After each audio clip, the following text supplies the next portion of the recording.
ਸਤਿ ਸ਼੍ਰੀ ਅਕਾਲ। ਤੁਸੀਂ ਜੁੜ ਚੁੱਕੇ ਹੋ ਜਸ ਪੰਜਾਬੀ ਦੇ ਨਾਲ।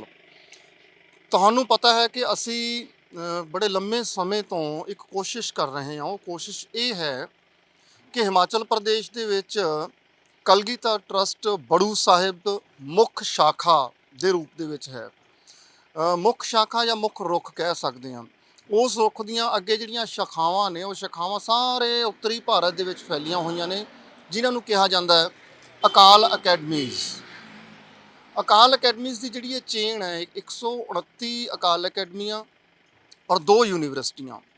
ਇੱਕ ਯੂਨੀਵਰਸਿਟੀ ਜਿਹੜੀ ਇਟਰਨਲ ਯੂਨੀਵਰਸਿਟੀ ਬੜੂ ਸਾਹਿਬ ਹੈ, ਦੂਸਰੀ ਯੂਨੀਵਰਸਿਟੀ ਜਿਹੜੀ ਤਖਤ ਸ਼੍ਰੀ ਦਮਦਮਾ ਸਾਹਿਬ ਤਲਵੰਡੀ ਸਾਬੋ ਦੀ ਧਰਤੀ ਦੇ ਉੱਤੇ ਗੁਰੂ ਕੀ ਕਾਸ਼ੀ ਅਕਾਲ ਯੂਨੀਵਰਸਿਟੀ ਤਲਵੰਡੀ ਸਾਬੋ ਹੈ। ਇਹਨਾਂ ਯੂਨੀਵਰਸਿਟੀਆਂ ਤੇ ਇਸ ਵਿਦਿਅਕ ਪਸਾਰੇ ਦਾ ਜਿਹੜਾ ਸੁਪਨਾ ਬਾਬਾ ਇਕਬਾਲ ਸਿੰਘ ਜੀ ਨੇ ਲਿਆ, ਉਸ ਸੁਪਨੇ ਦੇ ਰੂਪ ਦੇ ਵਿੱਚ ਮਾਲਵੇ ਦੇ ਵਿੱਚ ਬਹੁਤ ਸਾਰੀਆਂ ਅਕੈਡਮੀਜ਼ ਨੇ ਜਿਹੜੀਆਂ ਬਖੂਬੀ ਸਿੱਖਿਆ ਦਾ ਫੈਲਾਅ ਕਰ ਰਹੀਆਂ ਨੇ। ਇਸ ਵਕਤ ਪਿੱਛੇ ਤੁਹਾਨੂੰ ਕੈਮਰੇ ਦੀ ਨਜ਼ਰ ਦੇ ਨਾਲ ਨਜ਼ਰ ਆਉਂਦਾ ਹੋਵੇਗਾ ਅਕਾਲ ਅਕੈਡਮੀ ਉੜਤ ਸੈਦੇਵਾਲਾ। ਇਸ ਜ਼ਿਲ੍ਹੇ ਮਾਨਸੇ ਦਾ ਪਿੰਡ ਉੜਤ ਸੈਦੇਵਾਲਾ, ਜਿਹੜਾ ਆਲੇ ਦੁਆਲੇ ਦੇ 20-22 ਪਿੰਡਾਂ ਨੂੰ ਕਵਰ ਕਰਦਾ ਹੈ। 20-22 ਪਿੰਡਾਂ ਦੇ ਬੱਚੇ ਜਿਹੜੇ ਆ ਉਹ ਇੱਥੇ ਆਉਂਦੇ ਆ। ਇੱਥੇ ਨਾ ਸਿਰਫ ਅੱਜ ਕੱਲ੍ਹ ਦੀ ਜਿਹੜੀ ਆਧੁਨਿਕ ਤਾਲੀਮ ਹੈ ਉਹ ਤਾਲੀਮ ਹਾਸਲ ਕਰਦੇ ਆ, ਬਲਕਿ ਸਾਡੇ ਗੁਰਮਤ ਨਾਲ ਜੁੜਨ ਦਾ, ਸਾਡੇ ਧਰਮ ਨਾਲ ਜੁੜਨ ਦਾ, ਸਾਡੇ ਸੱਭਿਆਚਾਰ ਨਾਲ ਜੁੜਨ ਦਾ ਜਿਹੜਾ ਉਪਰਾਲਾ ਹੈ, ਉਸ ਉਪਰਾਲੇ ਦਾ ਗਿਆਨ ਵੀ ਬਖੂਬੀ ਹਾਸਲ ਕਰਦੇ ਆ। ਇੱਕ ਮਹੱਤਵਪੂਰਨ ਗੱਲ ਇਹ ਕਿ ਇਹ ਜਿਹੜਾ ਸਾਰਾ ਸਿਲਸਿਲਾ ਹੈ, ਇਹ ਸਿਲਸਿਲਾ ਬਹੁਤ ਸਾਰੇ ਸਹਿਯੋਗੀਆਂ ਦੇ ਨਾਲ ਚੱਲਦਾ ਹੈ। ਉਹ ਸਹਿਯੋਗੀ ਜਿਹੜੇ ਪੂਰੀ ਦੁਨੀਆ ਦੇ ਵਿੱਚ ਦੇਸ਼ ਵਿਦੇਸ਼ਾਂ ਦੀ ਧਰਤੀ ਦੇ ਉੱਤੇ ਵਸੇ ਹੋਏ ਨੇ, ਔਰ ਉਹ ਆਪਣੀ ਹੀ ਨੇਕ ਕਮਾਈ ਦੇ ਵਿੱਚੋਂ ਦਸਵੰਧ ਕੱਢਦੇ ਆ ਔਰ ਕਲਗੀਧਰ ਟਰੱਸਟ ਦੀ ਮਦਦ ਕਰਦੇ ਆ, ਸਹਾਇਤਾ ਕਰਦੇ ਆ। ਉਸੇ ਸਹਾਇਤਾ, ਉਸੇ ਦਸਵੰਧ ਦੇ ਵਿੱਚੋਂ ਇਹ ਜਿਹੜੀਆਂ ਅਕੈਡਮੀਜ਼ ਨੇ, ਇਹਨਾਂ ਅਕੈਡਮੀਜ਼ ਦਾ ਬੇਸਿਕ ਇਨਫਰਾਸਟਰਕਚਰ ਔਰ ਇੱਥੋਂ ਦੇ ਬੱਚਿਆਂ ਨੂੰ ਵੱਧ ਤੋਂ ਵੱਧ ਸੁਵਿਧਾ ਦੇਣੀ ਔਰ ਇੱਥੋਂ ਦੇ ਬੱਚਿਆਂ ਨੂੰ ਉੱਚ ਕੋਟੀ ਦੀ ਸਿੱਖਿਆ ਦੇਣ ਲਈ ਜਿਹੜੇ ਵੀ ਇਕਵਿਪਮੈਂਟ ਚਾਹੀਦੇ ਹੁੰਦੇ ਨੇ ਔਰ ਜਿਹੜੀਆਂ ਵੀ ਚੀਜ਼ਾਂ ਚਾਹੀਦੀਆਂ ਹੁੰਦੀਆਂ ਨੇ, ਉਸ ਦੇ ਵਿੱਚ ਉਹ ਸਹਾਇਤਾ ਪ੍ਰਦਾਨ ਕਰਦੇ ਆ। ਚਾਹੇ ਉਹ ਇਮਾਰਤਾਂ ਦਾ ਨਿਰਮਾਣ ਹੋਵੇ, ਚਾਹੇ ਉਹ ਕਲਾਸਰੂਮਾਂ ਦਾ ਨਿਰਮਾਣ ਹੋਵੇ, ਕਲਾਸਰੂਮਾਂ ਨੂੰ ਸਮਾਰਟ ਬਣਾਉਣ ਦੀ ਗੱਲ ਹੋਵੇ, ਉਹਨਾਂ ਦੇ ਸਕੂਲਾਂ ਦੇ ਗਰਾਊਂਡ ਬਣਾਉਣੇ ਹੋਣ, ਲੈਬੋਰੇਟਰੀਜ਼ ਬਣਾਉਣੀਆਂ ਹੋਣ, ਉਸ ਦੇ ਲਈ ਜਿਹੜਾ ਵੀ ਯੋਗਦਾਨ ਹੁੰਦਾ ਉਹ ਸਾਡੇ ਸੱਜਣ ਦੇਣ ਦੀ ਕੋਸ਼ਿਸ਼ ਕਰਦੇ ਆ। ਅਮਰੀਕਾ ਤੋਂ, ਨਿਊਯਾਰਕ ਤੋਂ ਇਸੇ ਤਰੀਕੇ ਦੇ 2 ਸੱਜਣ ਚਾਹੁੰਦੇ ਨੇ ਕਿ ਅਕਾਲ ਅਕੈਡਮੀਆਂ, ਬਾਬਾ ਇਕਬਾਲ ਸਿੰਘ ਜੀ ਦਾ ਸੁਪਨਾ ਜਿਹੜਾ ਹੈ ਉਹ ਸਾਕਾਰ ਹੋਵੇ। ਅਕਾਲ ਅਕੈਡਮੀਆਂ ਹੋਰ ਵਿਸਥਾਰ ਦੇ ਨਾਲ ਕੌਮ ਦੀ ਔਰ ਪੰਥ ਦੀ ਸੇਵਾ ਕਰਨ। ਸਰਦਾਰ ਹਰਭਜਨ ਸਿੰਘ ਜੀ ਔਰ ਉਹਨਾਂ ਦੇ ਨਾਲ ਇੱਕ ਹੋਰ ਸਾਥੀ ਜਿਹੜੇ ਨੇ ਉਹ ਆਏ ਹੋਏ ਨੇ। ਆਓ ਉਹਨਾਂ ਦੇ ਨਾਲ ਮਿਲਦੇ ਵੀ ਹਾਂ, ਉਹਨਾਂ ਦੇ ਨਾਲ ਗੱਲਬਾਤ ਵੀ ਕਰਦੇ ਹਾਂ ਔਰ ਦਿਖਾਉਂਦੇ ਹਾਂ ਤੁਹਾਨੂੰ ਕਿ ਅਕਾਲ ਅਕੈਡਮੀਆਂ ਦੀ ਇਹ ਚੇਨ ਔਰ ਖ਼ਾਸ ਤੌਰ ਦੇ ਉੱਤੇ ਉੜਤ ਸੈਦੇਵਾਲੇ ਦੀ ਇਹ ਅਕੈਡਮੀ ਕਿਸ ਤਰੀਕੇ ਦਾ ਕੰਮ ਕਰਦੀ ਹੈ ਔਰ ਇੱਥੇ ਕਿਹੜੀਆਂ ਸੁਵਿਧਾਵਾਂ ਔਰ ਕਿਹੜੀਆਂ ਚੀਜ਼ਾਂ ਦੇ ਨਾਲ ਵਿਦਿਆਰਥੀਆਂ ਨੂੰ ਉੱਚਤਮ ਸਿੱਖਿਆ ਦੇ ਨਾਲ ਲੈਸ ਕੀਤਾ ਜਾਂਦਾ। ਆਓ ਚੱਲਦੇ ਹਾਂ ਇਸ ਅਕੈਡਮੀ ਦੇ ਵਿੱਚ।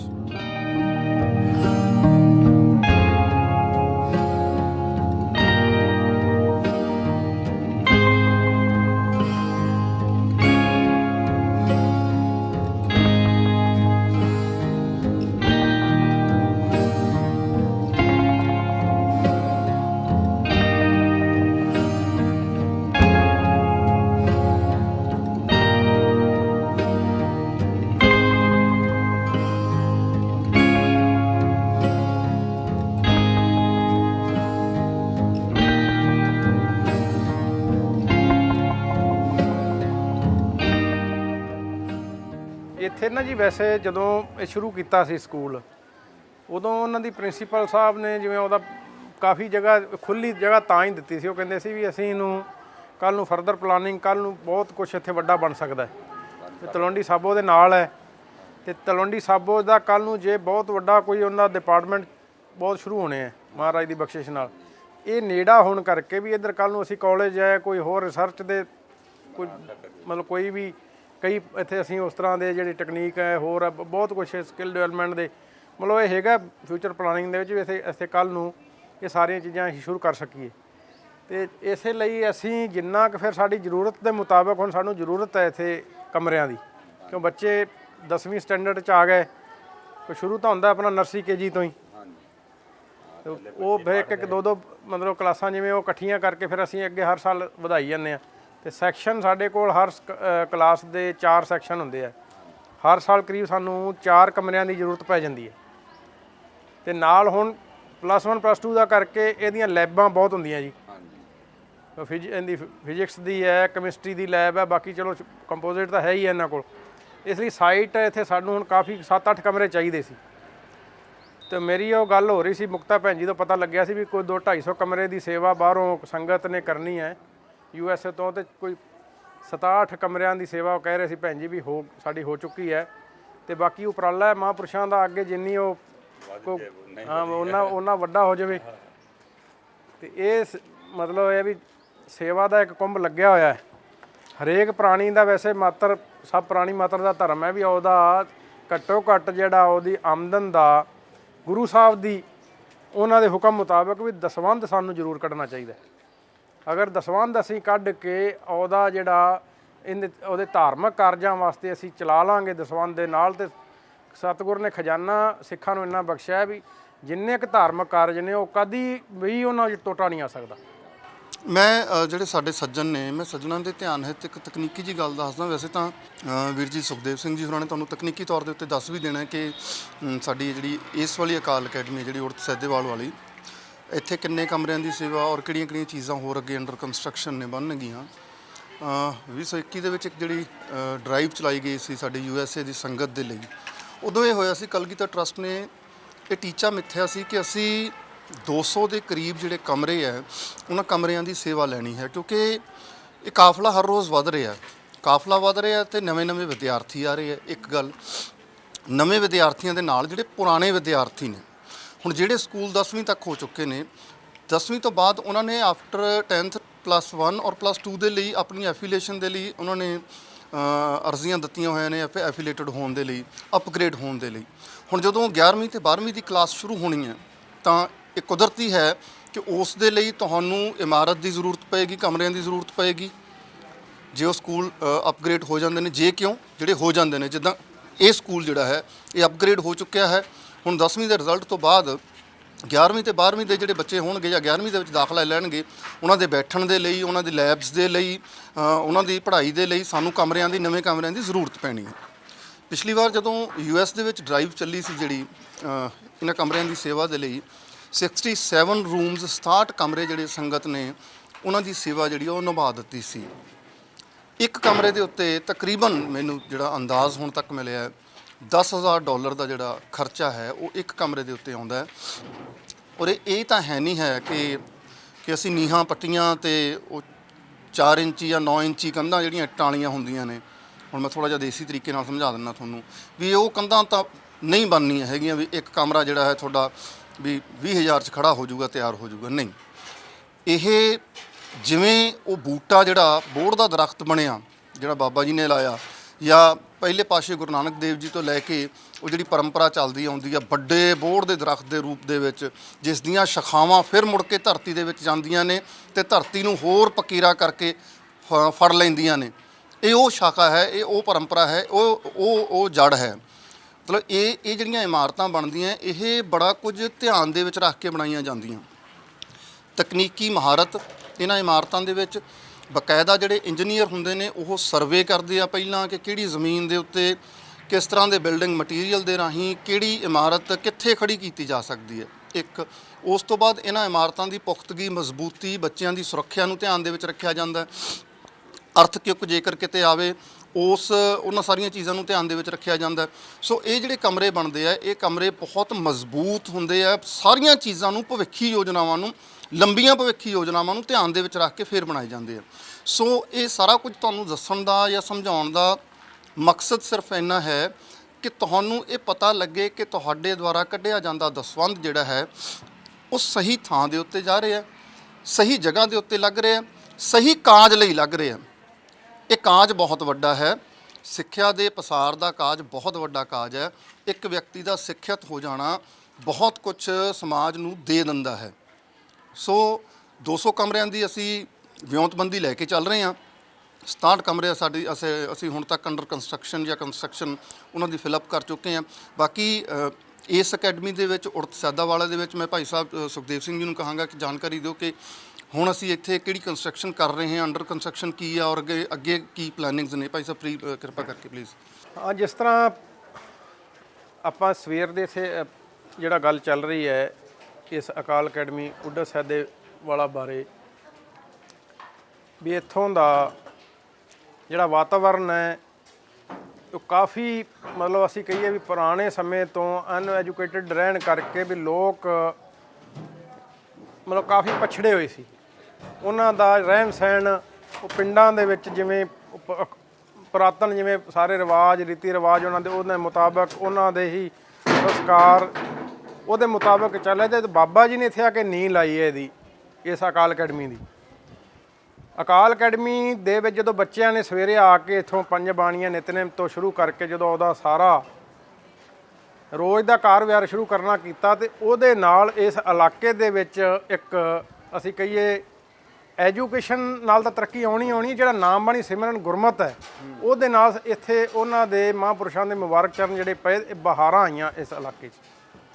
ਅੱਜ ਅਸੀਂ ਦੇਖ ਸਕਦੇ ਹਾਂ ਆਸ-ਪਾਸ ਖੇਤਾਂ 'ਚ ਕਣਕਾਂ ਫਸਲਾਂ ਪੂਰੀ ਤਰ੍ਹਾਂ ਜੋਬਨ 'ਤੇ ਖੜੀਆਂ ਨੇ ਤੇ ਗ੍ਰੀਨਰੀ ਇਸ ਇਲਾਕੇ 'ਚ ਅਕੈਡਮੀ 'ਚ ਵੀ ਵੇਖਿਆ ਜਾਏ ਤਾਂ ਬਹੁਤ ਜ਼ਿਆਦਾ ਗ੍ਰੀਨਰੀ ਹੈ ਇੱਥੇ। ਇਹ ਬਖਸ਼ਿਸ਼ ਕਿਹਦੀ ਹੈ? ਇਹ ਉਹ ਅਕਾਲ ਪੁਰਖ ਦੀ ਬਖਸ਼ਿਸ਼ ਕਰਕੇ ਜਿਹੜੇ ਬੱਚੇ ਸਵੇਰੇ ਨਾਮ ਬਾਣੀ ਜਪਦੇ ਆ। ਇਸ ਇਲਾਕੇ 'ਚ ਪਾਣੀ ਦੀ ਬਹੁਤ ਕਮੀ ਸੀ, ਹੁਣ ਪਾਣੀ ਵੀ ਲਗਭਗ ਠੀਕ ਹੋ ਰਿਹਾ ਤਾਂ ਹੀ ਫਸਲਾਂ ਚੰਗੀਆਂ ਨੇ। ਬਾਬਾ ਜੀ ਦਾ ਇੱਕੋ ਮਿਸ਼ਨ ਸੀ ਵੀ ਅਸੀਂ ਅਗਰ ਇੱਕ ਜ਼ਿਲ੍ਹੇ ਦੇ ਵਿੱਚ ਵੀ ਜਾਂ ਇੱਕ ਬਲਾਕ 'ਚ ਵੀ ਜਾਂ ਕਿਸੇ ਇਲਾਕੇ 'ਚ ਖਿੱਤੇ 'ਚ ਇੱਕ ਸਕੂਲ ਚੰਗਾ ਬਣਾ ਦਿੰਦੇ ਆ, ਇੱਕ ਚਾਨਣ ਮੁਨਾਰਾ ਚੰਗਾ ਬਣਾ ਦਿੰਦੇ ਤੇ ਜਿਹੜੇ ਸਾਡੇ ਕੰਪੀਟੀਸ਼ਨ 'ਚ ਸਕੂਲ ਆਉਣਗੇ ਉਹਨਾਂ ਨੂੰ ਸਾਡੇ ਕੰਪੀਟੀਸ਼ਨ ਵਿੱਚ ਰਹਿਣ ਵਾਸਤੇ ਉਹਦਾ ਪੱਧਰ ਜਿਹੜਾ ਹੈ ਲੈਵਲ ਹੈ ਸਕੂਲ ਦਾ ਸਟੈਂਡਰਡ ਹੈ ਉੱਚਾ ਕਰਨਾ ਪਏਗਾ। ਉਹ ਸਾਡੇ ਸਟੈਂਡਰਡ ਤਾਂ ਰਹਿਣਗੇ ਤੇ ਉਹ ਜੇ ਸਟੈਂਡਰਡ ਉਹਦਾ ਚੱਕਣਗੇ ਚੰਗੀ ਵਿੱਦਿਆ ਦੇਣਗੇ ਸਾਡੇ ਮੁਕਾਬਲੇ 'ਚ ਆਉਣ ਵਾਸਤੇ ਤੇ ਉਹਦੇ ਨਾਲ ਭਲਾ ਕੇ ਸਾਰੀ ਲੋਕਾਈ ਦਾ ਭਲਾ ਹੋ ਜਾਏਗਾ ਕਿਉਂ ਜਿਹੜੇ ਉੱਥੇ ਵੀ ਪੜ੍ਹਨਗੇ। ਮਿਸ਼ਨ ਇਹ ਨਹੀਂ ਸੀ ਬਾਬਾ ਜੀ ਦਾ ਵੀ ਉਹ ਸਾਡੇ ਕੋਲ ਜਿਹੜੇ ਸਮਾਜ ਦੇ ਸਾਰੇ ਬੱਚੇ ਅਸੀਂ ਪੜ੍ਹਾਈਏ। ਉਹਨਾਂ ਦਾ ਇੱਕ ਮਕਸਦ ਅਕਾਲ ਅਕੈਡਮੀ ਨੂੰ ਚਾਨਣ ਮਨਾਰਾ ਬਣਾਉਣਾ ਸੀ, ਇੱਕ ਲਾਈਟ ਹਾਊਸ ਬਣਾਉਣਾ ਸੀ ਵੀ ਅਸੀਂ ਇਹ ਸੇਧ ਦੇ ਦਈਏ, ਇੱਕ ਸਟੈਂਡਰਡ ਮੇਨਟੇਨ ਕਰ ਦਈਏ ਵੀ ਇਸ ਲੈਵਲ ਦੀ ਪੜ੍ਹਾਈ ਤੁਸੀਂ ਦੇਵੋ, ਇਸ ਲੈਵਲ ਦੀ ਪੜ੍ਹਾਈ ਅਸੀਂ ਕਰਾਉਣੀ ਹੈ, ਇਸ ਲੈਵਲ ਦੀ ਪੜ੍ਹਾਈ ਜਿਹੜਾ ਕਰੇਗਾ ਉਹ ਉਹਦੇ ਜੀਵਨ 'ਚ ਤਰੱਕੀ ਕਰੇਗਾ। ਇਹਦੇ ਲਈ ਅਸੀਂ ਦੇਖ ਰਹੇ ਹਾਂ ਅਸੀਂ ਕਾਫੀ ਟਾਈਮ ਤੋਂ ਆਸ-ਪਾਸ ਦੇ ਜਿਹੜੇ ਸਕੂਲ ਹੈ ਉਹਨਾਂ ਨੇ ਵੀ ਆਪਣਾ ਲੈਵਲ ਕਾਫੀ ਚੱਕਿਆ ਕੰਪੀਟੀਸ਼ਨ ਦੇ ਵਿੱਚ, ਕੰਪੀਟੀਸ਼ਨ 'ਚ ਆਏ ਨੇ। ਹੁਣ ਕੰਪੀਟੀਸ਼ਨ 'ਚ ਨਹੀਂ ਆਉਂਦੇ ਤਾਂ ਉਹਨਾਂ ਕੋਲ ਬੱਚੇ ਨਹੀਂ ਜਾਂਦੇ। ਤਾਂ ਉਹਦੇ ਨਾਲ ਬਾਬਾ ਜੀ ਹਮੇਸ਼ਾ ਇਹ ਕਹਿੰਦੇ ਹੁੰਦੇ ਸੀ, ਕਹਿੰਦੇ ਵੀ ਉਹ ਸਾਨੂੰ ਉਹਨਾਂ ਨਾਲ ਕੋਈ ਜੈਲਸੀ ਨਹੀਂ ਹੈ, ਸਾਨੂੰ ਉਹਨਾਂ ਨਾਲ ਖੁਸ਼ੀ ਹੁੰਦੀ ਹੈ ਵੀ ਜਿਹੜੇ ਉੱਥੇ ਵੀ ਉਹ ਪੜ੍ਹ ਰਹੇ ਨੇ ਬੱਚੇ ਉਹਨਾਂ ਦਾ ਭਲਾ ਹੋ ਜਾਏਗਾ। ਮਹਾਂਪੁਰਸ਼ਾਂ ਦਾ ਬਿਰਧ ਹਮੇਸ਼ਾ ਹੀ ਭਲਾ ਕਰਨ ਦਾ ਹੁੰਦਾ। ਇੱਥੇ ਭਾਈ ਸਾਹਿਬ ਨੂੰ ਆਪਾਂ ਕਿੰਨੇ ਕਮਰੇ ਤੇ ਅਗਲੀਆਂ ਵਿਉਂਤਬੰਦੀਆਂ ਕੀ ਨੇ ਔਰ ਕਿੰਨਾ ਕੁ ਖਰਚਾ ਕਿੰਨਾ ਕੁ ਬਜਟ? ਕੋਈ ਮੈਂ ਜਿਹੜੀ ਆਪ ਜੀ ਨੂੰ ਬੇਨਤੀ ਕਰ ਰਿਹਾ ਵੀ ਸਾਡੇ ਕੋਲ ਹੁਣ 10ਵੀਂ ਜਮਾਤ ਇੱਥੇ ਆ ਚੁੱਕੀ ਹੈ ਕਿਉਂ ਅਸੀਂ ਹਰ ਸਾਲ ਇੱਕ ਸਟੈਂਡਰਡ ਵਧਾਉਂਦੇ ਆ। ਇੱਕ ਕਲਾਸ ਸਾਡੀ ਹਰ ਸਾਲ ਵੱਧਦੀ, ਇੱਕ ਕਲਾਸ ਦੇ ਵਿੱਚ ਸਾਡੇ ਕੋਲ ਕਰੀਬ 100 ਬੱਚਾ ਹੁੰਦਾ। 100 ਬੱਚੇ ਦਾ ਮਤਲਬ ਹੈ ਵੀ ਉਹਨੂੰ 4 ਸੈਕਸ਼ਨ 'ਚ ਲੈ ਕੇ ਆਉਣੇ ਆ। 4 ਕਮਰੇ ਸਾਡੇ ਕੋਲ ਹਰ ਸਾਲ ਜ਼ਰੂਰਤ ਪੈਂਦੀ ਹੈ। 4 ਜਾਂ 5 ਕਮਰਿਆਂ ਦੀ ਇੱਕ ਸਾਡੇ ਕੋਲ ਜ਼ਰੂਰਤ ਪੈਂਦੀ ਹੈ। ਹੁਣ ਸਾਡਾ 10ਵੀਂ ਸਟੈਂਡਰਡ ਆਇਆ, 10ਵੀਂ ਤੋਂ ਬਾਅਦ ਸਿੱਧਾ +1 +2 ਵਾਸਤੇ ਸਾਡੇ ਕੋਲ ਜਿਹੜੇ ਹੁਣ ਉਹ 4 ਕਮਰੇ ਤਾਂ ਲੋੜ ਹੈ ਹੀ ਹੈ। 4 ਕਮਰਿਆਂ ਤੋਂ ਜਿਹੜੇ ਕਲਾਸਰੂਮ ਨੇ ਉਹਨਾਂ ਤੋਂ ਇਲਾਵਾ ਜਿਹੜੀਆਂ ਲੈਬਾਂ ਨੇ ਉਹਦੇ ਵਾਸਤੇ CBSE ਰਿਕਮੈਂਡ ਕਰਦੀ ਵੀ ਆਹ ਜਿਹੜੀਆਂ ਸਾਰੀਆਂ ਲੈਬਾਂ ਹੋਣੀਆਂ ਚਾਹੀਦੀਆਂ ਨੇ। ਆਹ ਤੁਹਾਡੇ ਕੋਲ ਲਾਇਬ੍ਰੇਰੀ ਹੋਣੀ ਚਾਹੀਦੀ ਆ, ਸਾਈਜ਼ ਇਹਦਾ ਵੱਡਾ ਹੋਣਾ ਕਿਉਂ ਛੋਟੀਆਂ ਕਲਾਸਾਂ 'ਚ ਲਾਇਬ੍ਰੇਰੀ ਦਾ ਸਾਈਜ਼ ਛੋਟਾ ਹੁੰਦਾ। ਹੁਣ ਜਿਵੇਂ ਸਕੂਲ ਵੱਡਾ ਹੋ ਜਾਂਦਾ ਫਿਰ ਬੁੱਕਸ ਵੱਧ ਜਾਂਦੀਆਂ, ਲਾਇਬ੍ਰੇਰੀਆਂ ਵੱਡੀਆਂ ਚਾਹੀਦੀਆਂ, ਲੈਬਾਂ ਵੱਡੀਆਂ ਚਾਹੀਦੀਆਂ ਨੇ, ਲੈਂਗੁਏਜ ਲੈਬ ਵੀ ਚਾਹੀਦੀ ਹੈ। ਮਤਲਬ ਅਲੱਗ-ਅਲੱਗ ਸਾਰਾ ਕਰਕੇ ਜੇ ਅਸੀਂ ਸਾਰਾ ਮੋਟਾ ਇਹਦਾ ਅੰਦਾਜ਼ਾ ਲਾਈਏ ਕਰੀਬ ਸਾਨੂੰ 7-8 ਕਮਰੇ ਇੱਥੇ ਕਲਾਸਰੂਮ ਚਾਹੀਦੇ ਆ। ਕਰੀਬ ਸਾਨੂੰ ਇੱਥੇ 4000 ਤੋਂ ਲੈ ਕੇ 4500 ਸਕੁਅਰ ਫੁੱਟ ਏਰੀਆ ਅਸੀਂ ਕਵਰ ਕਰਨਾ, ਜਿਹੜਾ ਹੁਣ ਇੱਥੇ ਕਵਰ ਕਰਨਾ ਉਹਦੇ ਤੋਂ ਬਿਨਾਂ ਸਾਡਾ ਗੁਜ਼ਾਰਾ ਨਹੀਂ ਹੈਗਾ। ਤੇ ਕਰੀਬ ਇਹ ਸਾਰਾ ਕਰਨ ਵਾਸਤੇ ਸਾਡਾ ਜੇ ਖਰਚ ਅਸੀਂ ਇਹਨੂੰ ਸਾਰੇ ਨੂੰ ਲਾਉਣੇ ਆ ਤੇ ਕਰੀਬ ਸਾਡਾ 35-40 ਲੱਖ ਰੁਪਇਆ ਇੱਥੇ ਦਾ ਹੁਣ ਜਿਹੜਾ ਕੰਸਟਰਕਸ਼ਨ ਦਾ ਖਰਚ ਇਸ ਸਮੇਂ ਦਾ ਮੌਜੂਦਾ ਸਾਡੇ ਸਿਰ ਤੇ ਬਣਿਆ ਖੜਾ। ਕੁਛ ਇਮਾਰਤ ਦਾ ਕੰਮ ਚੱਲ ਰਿਹਾ, ਕਰੀਬ ਆ ਸਾਡੇ 4 ਕਮਰੇ ਆ, 3 ਕਮਰੇ ਥੱਲੇ ਚੱਲ ਰਹੇ ਨੇ, 3 ਦੀ ਉੱਤੇ ਉਸਾਰੀ ਅਧੀਨ ਹੈ। ਉਹ ਕੰਸਟਰਕਸ਼ਨ ਉੱਥੇ ਆਪਣੀ ਲੱਗ ਰਹੀ ਹੈ ਸ਼ਟਰਿੰਗ। ਅਗਰ ਆਪ ਜੀ ਕੋਲ ਸਮਾਂ ਹੋਏਗਾ ਤਾਂ ਆਪਾਂ ਉੱਤੇ ਵੀ ਗੇੜਾ ਕੱਢ ਕੇ ਉਹ ਸਾਰਾ ਕਰਾਂਗੇ। ਇਹ ਸਾਡਾ ਇਹ ਹੈ ਵੀ ਅਸੀਂ ਕਿਸੇ ਪੱਖ ਤੋਂ ਸਾਡੀ ਕੋਈ ਕਮੀ ਨਾ ਰਹਿ ਜਾਏ। ਉਹ ਜਿਹੜੀ CBSE ਦੀ ਟੀਮ ਉਹਦੇ ਵਾਸਤੇ ਆਉਂਦੀ ਹੈ ਇਨਸਪੈਕਸ਼ਨ ਵਾਸਤੇ, ਜਦੋਂ ਐਫੀਲੀਏਸ਼ਨ ਵਾਸਤੇ ਆਉਂਦੇ ਨੇ ਤਾਂ ਫਿਰ ਉਹ ਕਾਫੀ ਵੇਖ ਕੇ ਤੇ ਸਾਰੀਆਂ ਚੀਜ਼ਾਂ ਦਾ ਉਹ ਮਤਲਬ ਬਰੀਕੀ ਨਾਲ ਗਹਿਰਾਈ ਨਾਲ ਜਾਂਚ ਕਰਦੇ ਆ ਵੀ ਕਿਤੇ ਵੀ ਕੋਈ ਊਨਤਾਈ ਹੋਵੇ ਤਾਂ ਉਹਦੇ ਤੋਂ ਸਾਡਾ ਵੀ ਇਹ ਕੋਸ਼ਿਸ਼ ਹੀ ਹੁੰਦੀ ਹੈ ਵੀ ਕਿਤੇ ਉਂਗਲ ਨਾ ਰੱਖ ਸਕੇ ਕੋਈ ਵੀ, ਵੀ ਸਾਨੂੰ ਪਹਿਲੀ ਜਿਹੜਾ ਪੱਧਰ 'ਤੇ ਹੀ ਸਾਨੂੰ ਉਹਦਾ ਸਾਡੀ ਐਫੀਲੀਏਸ਼ਨ ਮਿਲ ਜਾਏ। ਜੋ ਬਾਬਾ ਜੀ ਦਾ ਹੁਕਮ ਸੀ ਜਾਂ ਉਪਦੇਸ਼ ਸੀ ਵੀ ਤੁਸੀਂ ਉਹਦੇ ਪੱਖੋਂ ਕਿਸੇ ਪੱਖੋਂ ਮਤਲਬ ਕਮਰਾ ਦਾ ਜਾਂ ਕਮੀ ਹੈ ਜਾਂ ਕੋਈ ਸਟਾਫ ਦੀ ਕਮੀ ਹੈ ਜਾਂ ਕੋਈ ਵੀ, ਇਹ ਤੁਹਾਡੇ ਵੱਲੋਂ ਨਹੀਂ ਹੋਣੀ ਚਾਹੀਦੀ। ਵੀ ਸਾਡਾ ਜਿਹੜਾ ਇੱਕ CBSE ਚ ਵੀ ਜਿਹੜਾ ਸਟੈਂਡਰਡ ਬਣਿਆ ਹੋਇਆ ਉਹਨੂੰ ਵੀ ਅਸੀਂ ਮੇਨਟੇਨ ਰੱਖਣਾ ਹੈ ਵੀ ਅਕਾਲ ਅਕੈਡਮੀ ਜਾਂ ਸਕੂਲ ਵੇਖਣ ਜਾਂਦੇ ਆ ਤੇ ਅਕਾਲ ਅਕੈਡਮੀ ਦੇ ਸਕੂਲ ਦੇ ਮੁਕਾਬਲੇ ਕੋਈ ਸਕੂਲ ਦੀ ਉਸ ਤਰ੍ਹਾਂ ਦੀ ਕੋਈ ਬਿਲਡਿੰਗ ਨਹੀਂ ਹੈਗੀ ਜਾਂ ਪੜ੍ਹਾਈ ਨਹੀਂ। ਕੁਝ ਦੇਰ ਪਤਾ ਲੱਗਿਆ ਕਿ ਕੁਝ ਜਿਹੜੀਆਂ ਸਾਡੀਆਂ ਉਸਾਰੀਆਂ ਨੇ ਉਹ ਰੁਕੀਆਂ ਵੀ ਰਹੀਆਂ। ਮੇਰੇ ਖਿਆਲ 'ਚ ਜਿਹੜਾ ਇੱਕ ਆਪਣੀ ਯੂਨੀਵਰਸਿਟੀ ਦੇ ਉੱਤੇ ਸ਼ਾਇਦ ਕੁਝ ਬੈਂਕ ਦਾ ਲੋਨ ਸੀ, ਉਹਦੇ ਕਰਕੇ ਉਹਦੇ ਬਾਰੇ ਵੀ ਚਾਨਣਾ ਪਾ ਦਿਓ ਤਾਂ ਕਿ ਪਤਾ ਲੱਗੇ ਕਿ ਔਕੜਾਂ ਤੇ ਮੁਸ਼ਕਲਾਂ ਵੀ ਲਗਾਤਾਰ ਉਹਦੇ ਨਾਲ ਆਪਾਂ ਜੂਝ ਰਹੇ ਹਾਂ ਪਰ ਫਿਰ ਵੀ ਲੱਗੇ ਹੋਏ ਹਾਂ।